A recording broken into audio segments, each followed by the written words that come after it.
Au menu, un lot d'ouvrages gastronomiques pour explorer les saveurs d'une cuisine variée et savoureuse, épanouir vos talents de cuisinier. Ce n'est pas tour d'Issimoto de vous offrir sa nouvelle tablette avec son écran géant. C'est un ordinateur complet, idéal pour tous les débutants en informatique. Enfin, Marmara vous offre une croisière en Égypte pour découvrir au fil du Nil, l'Égypte par la voie royale. C'est en bateau 5 étoiles, signé Club Marmara, glissant sur le Nil, que vous irez à la rencontre de l'histoire et découvrirez...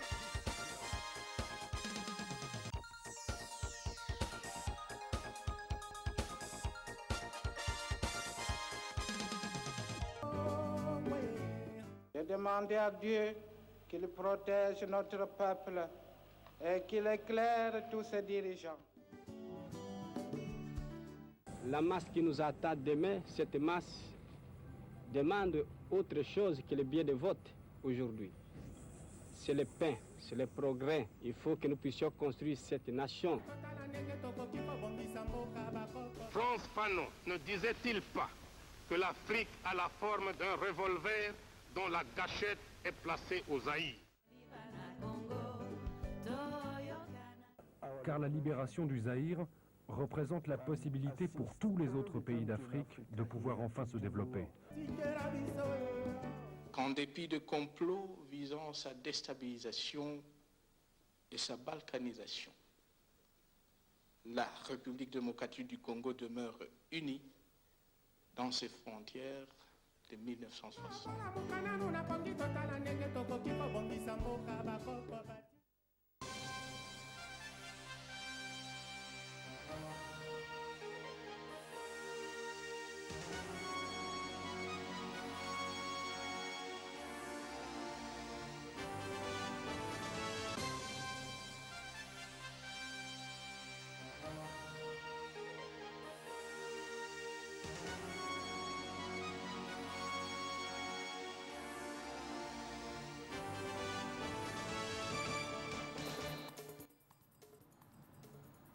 Mesdames, Messieurs, bonsoir et bienvenue à cette édition d'information dont voici les titres.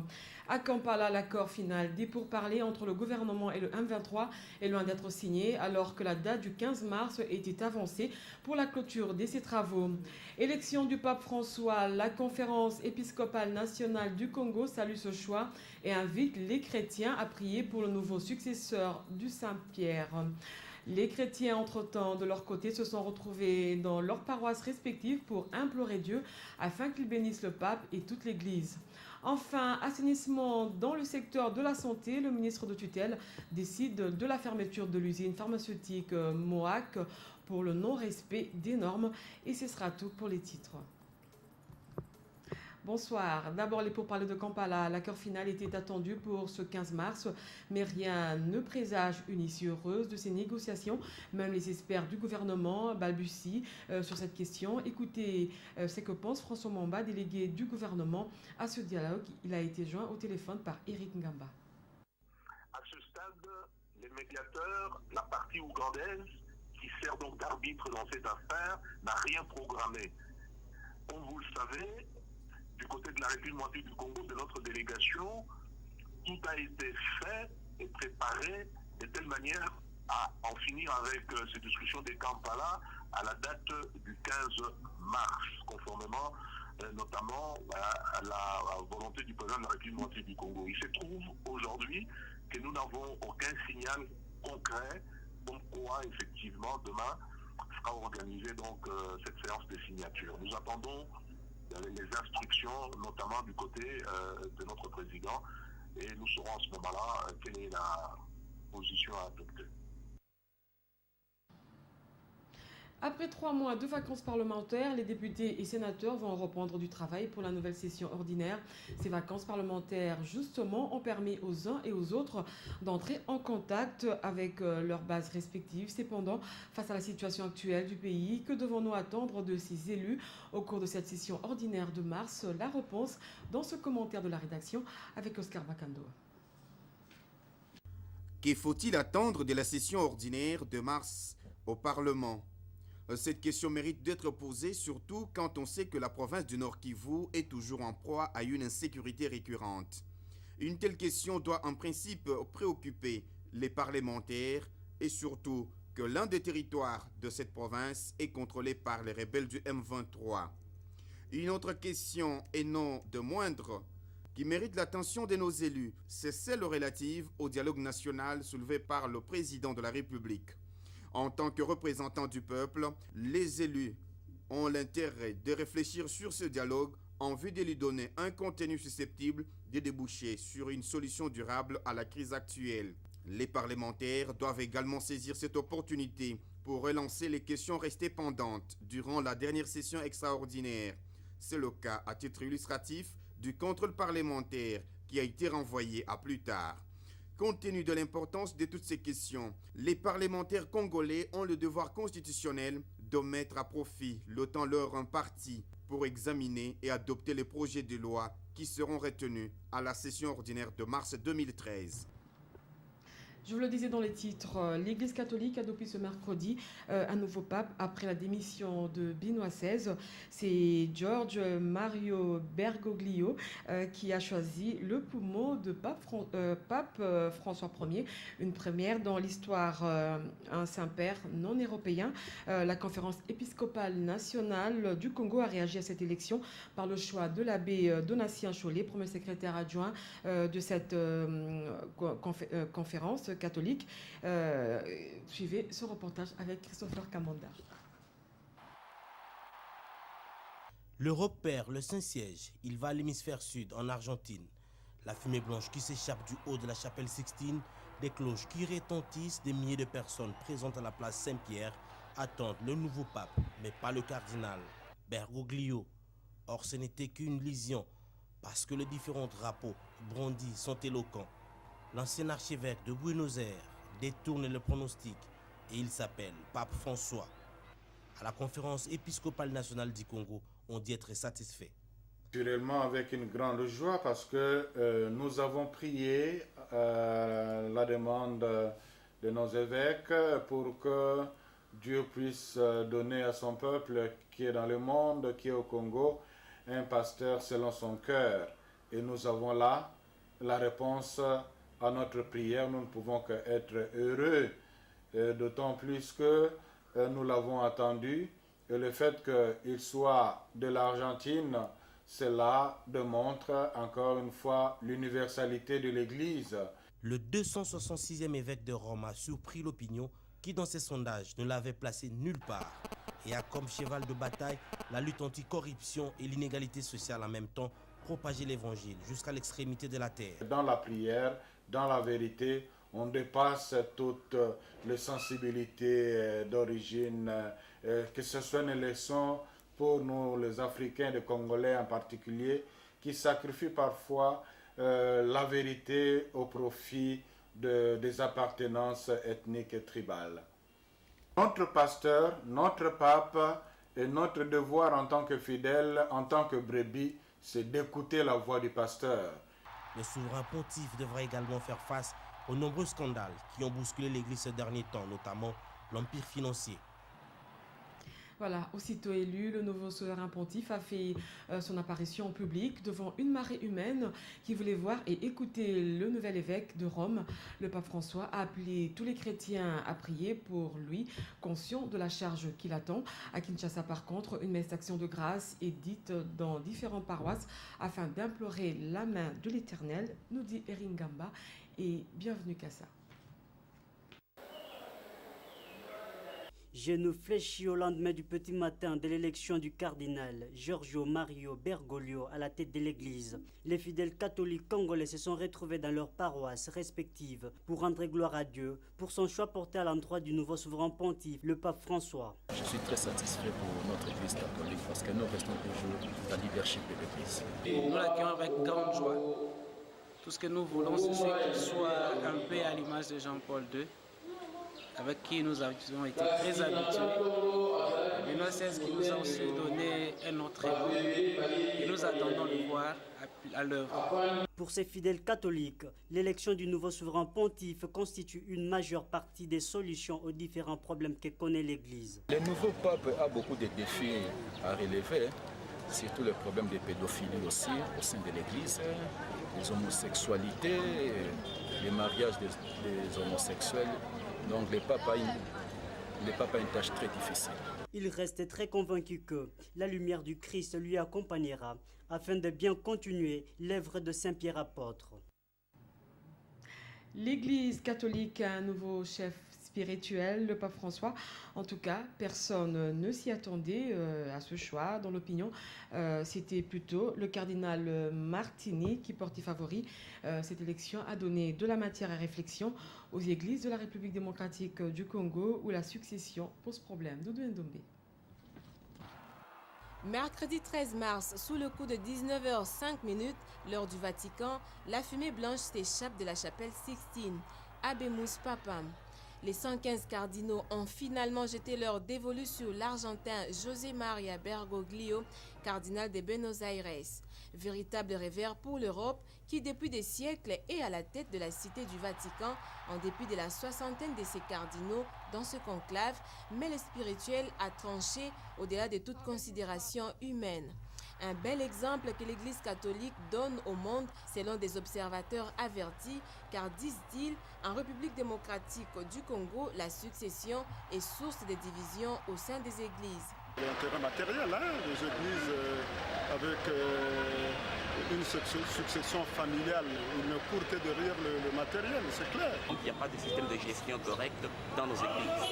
Le pasteur aurait dû être le chef spirituel, se détacher de la gestion matérielle et laisser la gestion à quelqu'un d'autre qui lui donnerait une portion congrue, ce qu'on appelle communément le salaire du pasteur. Ça, ce ne sont pas des églises, ce sont des boutiques.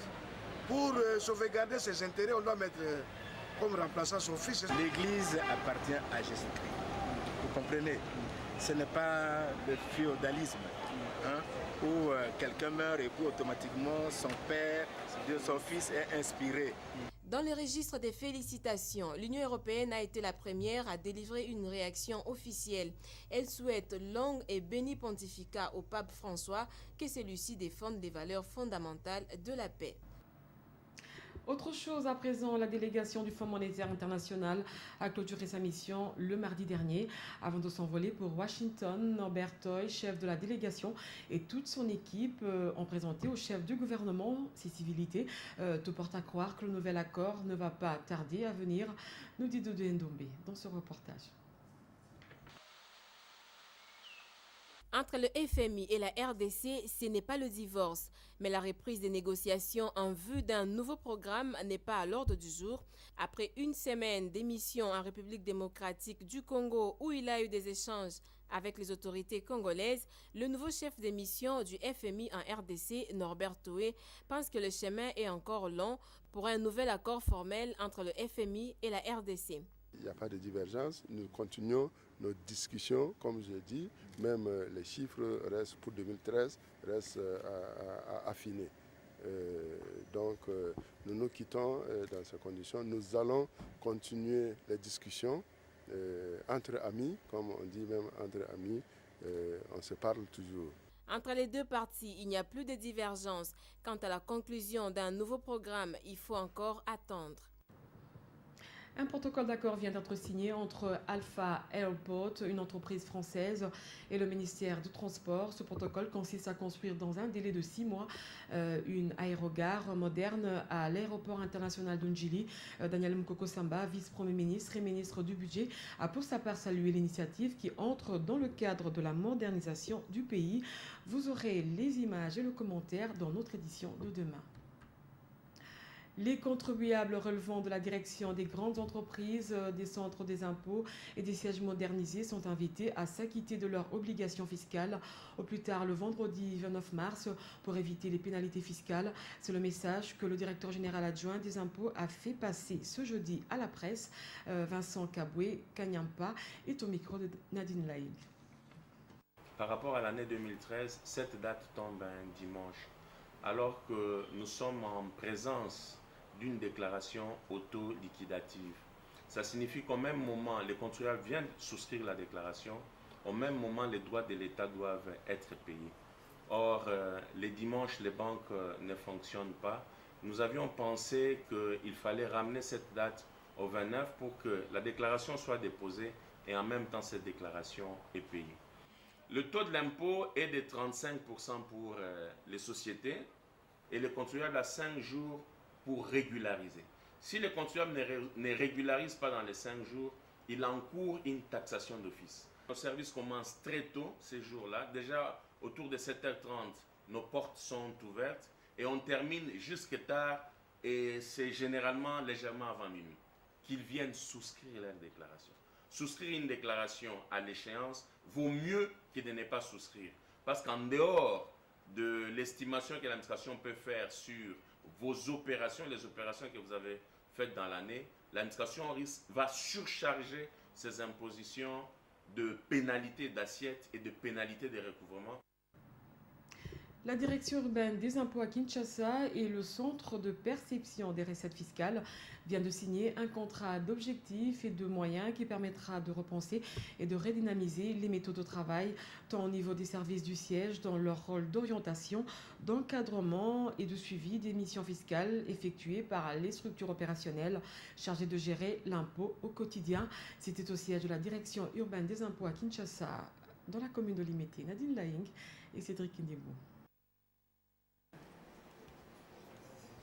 À travers la signature de ces contrats d'objectifs et de moyens, la direction urbaine des impôts de Kinshasa et les centres de perception de recettes fiscales s'engagent à travailler ensemble pour pousser les services opérationnels à mobiliser les recettes pour l'exercice budgétaire 2013. Ces contrats dits d'objectifs et de moyens est la résultante de celui signé à l'issue du séminaire des directeurs des impôts tenu du 20 au 23 février 2012 à l'hôtel 23 février 2013 à l'hôtel Memlink de Kinshasa entre la haute direction de la DGI et la direction urbaine des impôts de Kinshasa et constitue un ferme engagement fixant d'une part les minima des recettes mesurables, atteignables et réalistes devant être mobilisés par les services opérationnels au cours de l'exercice 2013 et d'autre part le moyen à mettre à la disposition de ceux-ci afin de leur permettre d'atteindre les 10 objectifs. Le directeur de la direction urbaine des impôts de Kinshasa reste convaincu que ces objectifs seront atteints que si les animateurs de services opérationnels s'impliquent pour une totale couverture de l'impôt par des actions ciblées et exécutées suivant un programme cohérent. Jean-René Nkoy promet de les accompagner pour atteindre les objectifs fixés. L'usine de fabrication des produits pharmaceutiques, Moag, va devoir fermer ses portes. La décision est prise plutôt par le ministre de la Santé publique, Félix Kabange, qui a effectué une visite dans ces installations. Constat fait, pas de normes requises pour la fabrication des produits pharmaceutiques. Suivez. Voici à quoi ressemble le laboratoire Moag. Cette usine de fabrication de produits pharmaceutiques ne travaille pas dans des conditions requises. En passant par l'entrepôt, la salle de mélange, aucune condition hygiénique n'est respectée. Pas d'installation sanitaire pour le personnel, pire encore, son personnel n'est pas qualifié dans ces domaines. Cette négligence a poussé le ministre de la Santé publique, Félix Kabange, à ordonner la fermeture temporaire de cette unité de production. Il n'y a pas de zone de mise en quarantaine, il n'y a pas de zone où les produits analysés sont mis, il n'y a pas d'étiquetage des produits. Et là où je suis arrivé, là où on garde les matières premières, c'est plus de 40 degrés Celsius. C'est un électricien D6 en électricité qui est en train de faire les analyses de laboratoire dans une ville où nous avons pléthore de techniciens de laboratoire. Les produits qui sont gardés sont oxydés, ouverts, et on les prend, on va les mettre dans la machine pour commencer à produire les molécules. Je regrette parce qu'il y a des domaines où je peux être clément. Il y a des domaines où je peux me dire, je donne une semaine ou 2 semaines. Je regrette, monsieur le directeur de la 3e direction, monsieur le président de l'ordre des pharmaciens, amener les inspecteurs avec un huissier de justice en ferme. Félix Kabange tient à assainir ce secteur. Il promet de poursuivre ses visites dans différentes usines de fabrication de produits pharmaceutiques à travers le pays. Le Fonds des Nations Unies pour la population a remis des équipements et matériels médicaux dont de l'ONG canadienne Collaboration Santé Internationale, j'espère que c'est ça, à la maternité de Kitambo pour les bénéficiaires. Ces matériels arrivent au bon moment car ils permettront de rendre un service impeccable en vue de réduire le taux de mortalité maternelle, mission même de l'UNFPA en République démocratique du Congo. La cérémonie s'est déroulée en présence du secrétaire général à Kitambo. Suivez. Ce matériel sanitaire est un appui de l'UNFPA et l'ONG canadienne Collaboration Santé Internationale aux structures sanitaires confessionnelles. Un geste qui rentre dans le cadre de la lutte contre la mortalité maternelle. Oashi Keita, représentant résident ad intérim de l'UNFPA, qui a procédé à la remise de dons, en explique le sens. Ce partenariat établi depuis 2011 a pour objectif d'appuyer les structures sanitaires confessionnelles dont le rôle est prépondérant dans l'offre de services de santé en général et en particulier dans l'offre de soins de santé maternelle et néonatale. Le bénéficiaire se réjouit de ce don et promet d'en faire bon usage. Cette aide en matériel sanitaire nous arrive au bon moment et elle sera un atout majeur pour répondre aux besoins de toute notre population et à toutes nos différentes structures sanitaires qui ont pour but la protection maternelle et infantile. Les autres structures devront être prises en compte pour bénéficier de cet appui. Réputée pour ses bonnes œuvres sociales, Marie-Olive Lembe Kabila a coupé officiellement le ruban symbolique de l'Institut technique industriel et professionnel qui porte son nom à Gungu dans le Bandundu, 4e école ultramoderne construite avec une capacité d'accueil de plus d'une centaine d'élèves. Marie-Olive Lembe Kabila a fait savoir que cette nouvelle acquisition permettra aux bénéficiaires d'étudier dans de bonnes conditions. Suivez ce reportage.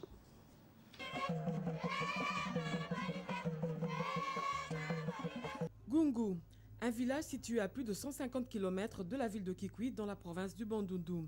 C'est dans ce fin fond de ce village que l'épouse du chef de l'État a construit l'Institut technique industriel et professionnel Maman Olive Lembe, dont elle a procédé personnellement à son inauguration. Ensuite, Marie-Olive Lembe Kabila a remis officiellement la clé au ministre de tutelle Maker Mwangu. Une école ultramoderne avec une capacité d'accueil de plus d'une centaine d'élèves.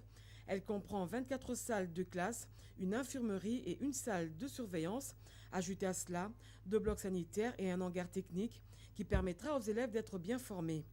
Des formateurs sont venus essentiellement de la France pour s'occuper de cette tâche. Les élèves seront formés en informatique, en construction, en électricité et en électronique.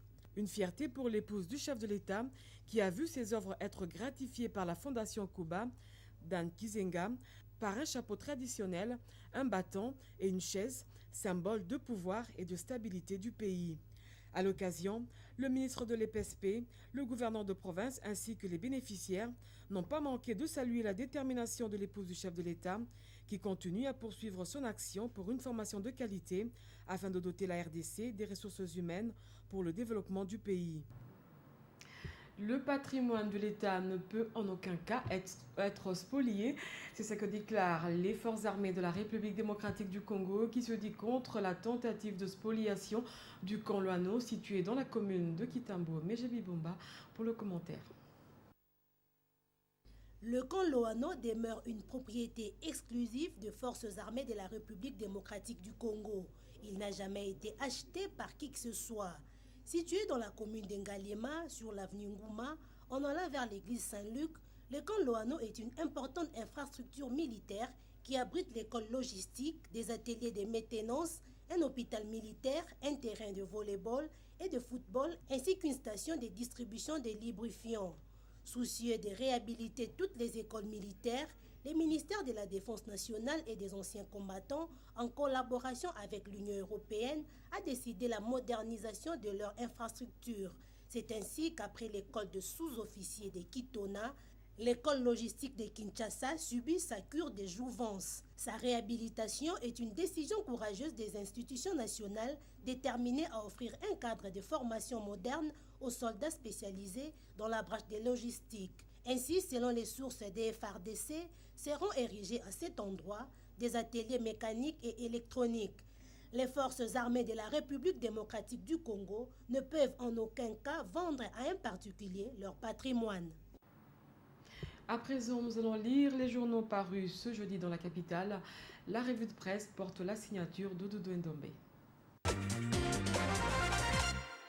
L'actualité reste dominée par l'élection du pape François Ier depuis mercredi dans la soirée et la presse de la capitale s'est largement étendue dessus.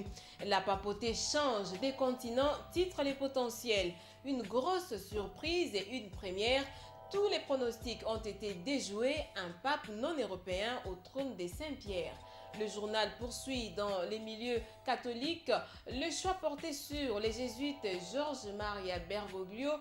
C'est pour marquer un changement profond dans l'essence de la moralisation de l'Église catholique, pour lui donner une valeur spirituelle qu'elle a perdue. L'observateur le présente comme un pape progressiste, un jésuite à contre-courant, très ouvert sur les terrains sociaux et très irrité de la rigidité de l'Église en matière de l'éthique sexuelle et réticent à l'égard de la théologie des libérations. Autre sujet d'actualité, la session des mars qui s'ouvre ce vendredi au Palais du Peuple. La Prospérité parle du tête-à-tête qui a eu hier au siège du Parlement entre le président de la République, les deux présidents des deux chambres du Parlement et le Premier ministre. Rien à filtrer de cet entretien, le journal spécule en disant qu'il s'agirait éventuellement de l'évaluation de la situation générale du pays. L'Avenir parle d'une réunion des routines du travail et des prérogatives constitutionnelles du chef de l'État en sa qualité de garant constitutionnel du bon fonctionnement des institutions. Le quotidien note que cette session est de tous les enjeux par rapport à la complexité des matières à traiter, entre autres la mise en place des membres de la CENI. Et pour terminer, le palmarès en exclusivité estime que l'axe Luanda-Pretoria laisse clairement planer la menace de la récupération en ce qui concerne l'application de l'accord cadre de l'ONU. La rencontre de Luanda entre Dos Santos, Kabila et Zuma secoue la communauté internationale à pouvoir agir dans l'est de la RDC. Merci Doudou Ndombe pour cette revue de presse. Ce journal est fini. Merci de l'avoir suivi. Quant à moi, je vous retrouve demain à la même heure et sur la même chaîne. Surtout, ne zappez pas. Continuez à suivre notre programme. D'ici là, portez-vous bien. Au revoir.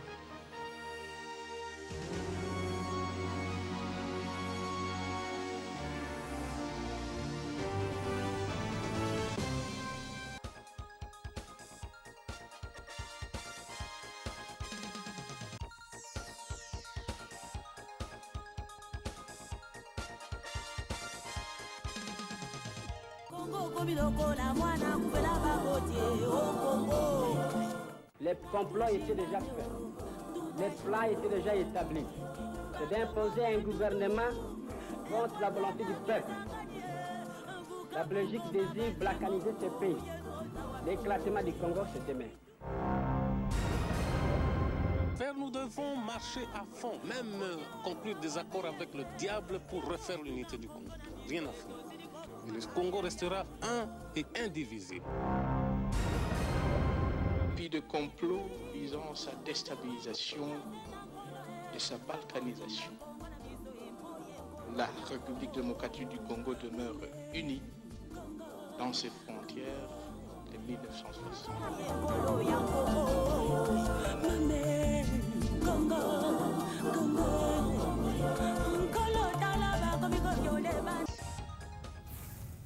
Télé 7 a une ligne qui convient aux personnes qui sont à la recherche d'une information et d'une documentation sérieuse, fouillée, fiable. C'est une télévision qui a de l'avenir. De l'avenir par rapport à son équipe d'abord dirigeante. C'est une chaîne d'éducation au patriotisme et au nationalisme. Je crois que nous en avons besoin pour le moment. Même plus besoin que autre chose. Télé 7, bon, c'est une télévision formidable. Hein. Beaucoup de gens sont comme moi convaincus que lorsque l'on cherche une information fiable, on tourne